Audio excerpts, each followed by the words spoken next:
ఎలా చూడొచ్చు అంటే కేంద్ర ప్రభుత్వానికి ఏమో చాలా స్పష్టంగా మేము పారామిలిటరీ బలగాలకు సంబంధించి వెనక్కి తీసుకెళ్లామంటూ వాళ్ళు చెప్తున్నారు. కానీ అదేది లేదు అంటూ వాదన వినబడుతున్నాయి. ఈ లేఖల పరంపర దేనికి సంకేతం? ఇప్పుడు ఒకటి ఆ బలగాలు 10,000 మందిని తీసిరు. వాళ్ళు 10,000 మంది తీయడం అంటే దండకారణ్యంలో 1,00,000 మంది పైగా ఉన్నారు. ఓన్లీ దండకారణ్యంలో ఒరిస్సాలో ఉన్నారు, జార్ఖండ్లో ఉన్నారు, అనేక ప్రాంతాల్లో మిలిటరీ బలగాలు ఉన్నాయి. 10,000 మంది తీయడం అనేది చాలా అది రొటీన్ కార్యక్రమం. 10,000 మంది 15,000 మందిని తీయడం మళ్ళీ పంపడం అనేది నిత్యం జరిగే రొటీన్ కార్యక్రమమే తప్ప దాని ప్రత్యేకమైనది కాదు అది. అయితే ఈ నేపథ్యంలో ఒక వంక భారత్ పాకిస్తాన్ యుద్ధం జరగడము, ఆ నేపథ్యంలో ఇక్కడ బలగాలు ఏవైతున్నాయో దానికంటే ముందు చాలా బలగాలు వచ్చినాయి. ఇప్పుడు కాల్పుల విరమణ చేయాలని అంటున్న పరిస్థితి లోపల కరిగుట్టల లోపల కూడా చుట్టుముట్టి దాడులు చేసి ఈ నష్టపరుస్తున్న పరిస్థితి లోపల ఆ బలగాలు తీయడం ఏదైతుందో మీడియాలో చర్చగా వచ్చింది. కానీ ఆ చర్చ ఏదైతుందో వాస్తవానికి అది రాంగ్, అది కరెక్ట్ ఏం కాదు. అది 10,000 తీస్తే మరి 90,000 మంది పైగా ఉన్నారు కదా, బలగాలు వస్తూనే ఉంటాయి కదా. కాబట్టి దాంతో ఏదైతుందో అక్కడ ఆ చుట్టువేత దాడులు ఆగవు, అది కంటిన్యూ జరుగుతుంది. ఎప్పుడు ఆగుతాయి?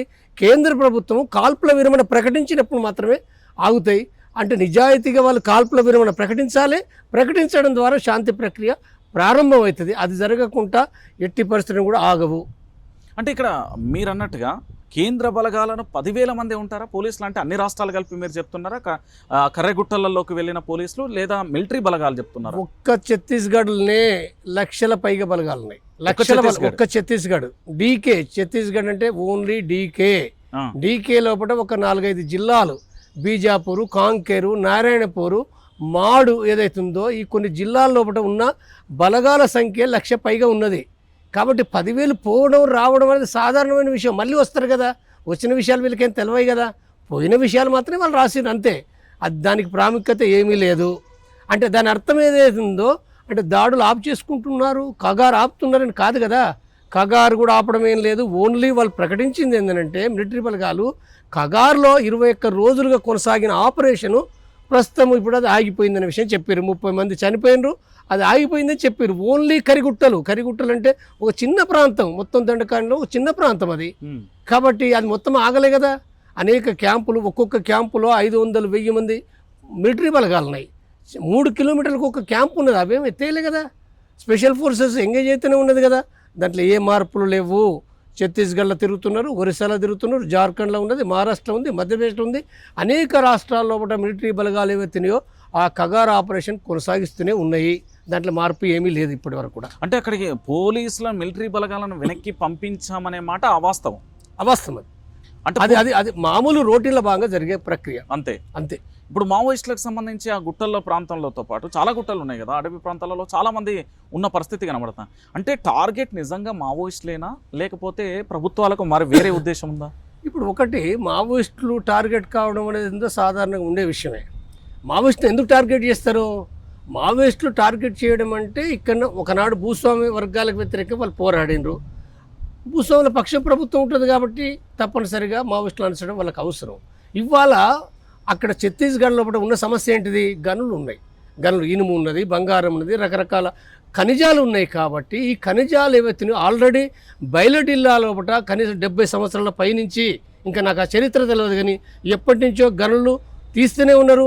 ఎన్ఎండిసి పేరు మీద ఇప్పుడు హైదరాబాద్ లోపల కూడా ఇక్కడ మనకు ఖైరతాబాద్ పోయే రూట్ లోపల అక్కడ ఉన్నది కూడా వాళ్ళ ఆఫీస్ ఉన్నది. ఇంకా వేరు చోట్ల ఆఫీసులు ఉన్నాయి. ఇది వెనకటి నుంచి ఉన్నది. ఇది గవర్నమెంట్, సెంట్రల్ గవర్నమెంట్, స్టేట్ ఏవైతున్నాయో దాంట్లో ఆ భాగస్వామ్యం ఉన్నాయి. అది ప్రైవేట్ కాదు అది. కానీ ప్రైవేటుకు సంబంధించిన కంపెనీలు ఏవైతున్నాయో అంబానీ, ఆదానీ, రకరకాల ఎస్ఆర్ కంపెనీ వగైరాలన్నీ కూడా అక్కడికి వస్తున్నాయి. అవన్నీ ఆ పనులు చేస్తున్నాయి. ఆ మొత్తంగా కూడా ఛత్తీస్గఢ్ లోపల మొత్తం గనులు ఉన్నాయి కాబట్టి వాటిని తవ్వుకోవడానికి సంబంధించిన ఒక ప్రాజెక్టు పనులు నడుస్తున్నాయి. కాబట్టి వాళ్ళు మరింత సీరియస్గా గతం నుండి కొనసాగిస్తున్న అణచివేత ఇవాళ కొత్తది కూడా కాదు కదా.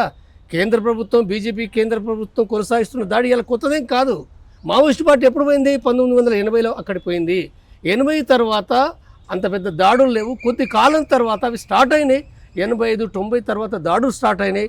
తర్వాత 2000 తర్వాత ఇంకా చాలా సీరియస్ అయినాయి. కాబట్టి మొదటి నుంచి ఉన్నాయి. ఎందుకు దాడి చేస్తుండ్రు? అక్కడ గనులు ఉన్నాయి కాబట్టి గనులను తవ్వుకపోవాలి. తర్వాత మావోయిస్టులు ఉండడం అనేది ఈ మొత్తం దేశంలో ఓన్లీ ఛత్తీస్గఢ్ మాత్రమే కాదు, వాళ్ళు దేశవ్యాప్తంగా విస్తరిస్తారు. వాళ్ళు ఓన్లీ అక్కడ మాత్రమే కాదు, దేశంలో పట్టిన పేద ప్రజల కోసం, శ్రామిక వర్గ ప్రజల కోసం వాళ్ళు పోరాడుతున్నారు కాబట్టి ఆ పోరాటం ఏదైతుందో ఈ రాజ్యానికి నష్టం కాబట్టి తప్పనిసరిగా మావోయిస్టును అంచడానికి మొదటి నుంచి కార్యక్రమాలు చేశారు. ఇప్పుడు మనం చూద్దాం తెలంగాణలో, మరి తెలంగాణలో 80 నుంచి ఉన్నాయి కదా, 70 ఏళ్ళు కూడా చంపారు కదా. 70 ఏళ్ళలో కూడా వెంగళరావు ప్రభుత్వం ఉన్నప్పుడు ఇక్కడ అనేక మందిని చంపారు.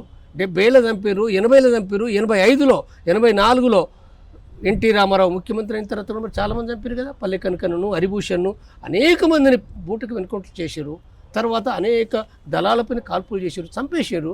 కాబట్టి ఇక్కడ జరిగేది ఏందో ఓన్లీ ఛత్తీస్గఢ్ గనుల కోసం మాత్రమే కాదు, గనుల కోసం అనేది ఇప్పుడు కనపడే చిత్రమే. కానీ టోటల్గా మావోయిస్టు పార్టీ నిర్మూలించాలనేది ఏందో అన్ని కేంద్ర ప్రభుత్వాల పథకమే. అది కాంగ్రెస్ అయినా లేదా జనతా ప్రభుత్వం అయినా నేడు బీజేపీ ప్రభుత్వం అయినా. అయితే బీజేపీ ప్రభుత్వం మరింత దూకుడుగా ఇది ముందుకు పోతుంది.